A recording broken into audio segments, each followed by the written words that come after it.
नमस्कार मित्रांनो, आज आपण बनवणार आहोत अस्सल मालवणी पद्धतीने खेकड्याचा झणझणीत रस्सा. सकाळची सुरुवात झाली थेट बाजारात.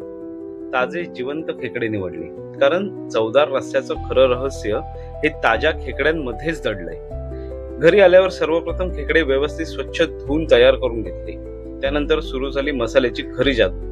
ताजा नारळ, कांदा, लसूण, आलं, सुकी लाल मिरची, धणे, जिरे, मालवणी मसाल्याचा सुगंध संपूर्ण स्वयंपाकघरात दरवळू लागला. त्यानंतर खेकड्यांच्या जखमावर सर्वप्रथम आलं लसूण पेस्ट लावण्यात आली.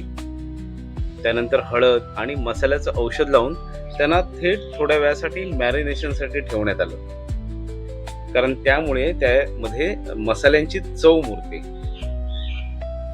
भाजून तयार केलेला सुगंधी मसाला अगदी बारीक वाटून घेतला. त्यानंतर कढईत तेल गरम करून त्यामध्ये बारीक चिरलेला कांदा मंद आचेवर सोनेरी रंग येईपर्यंत छान परतला.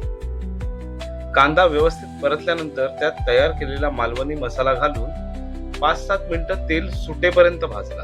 मसाल्याचा रंग, सुगंध आणि चव याच टप्प्यावर होती. आणि आता वेळ आली या रेसिपीच्या खऱ्या हिरोची, ताज्या खेकड्यांची. मसाल्यात खेकडे घालून प्रत्येक तुकड्यात मसाला व्यवस्थित लागेल अशा हलक्या हाताने ते मिसळले. झाकण ठेवून काही मिनिटं ते शिजू दिलं, जेणेकरून मसाल्याचा प्रत्येक स्वाद खेकड्याच्या आतपर्यंत मुरेल. त्यानंतर आवश्यकतेनुसार गरम पाणी घालून रस्सा तयार केला आणि मंद आचेवर 15 ते 20 मिनिटं चांगला शिजू दिला. आता तयार आहे आपला अस्सल मालवणी खेकड्याचा रस्सा. गरमागरम भाकरी, वडे किंवा वाफालेल्या भाताबरोबर याची चव म्हणजे अक्षरशः स्वर्गीय अनुभव.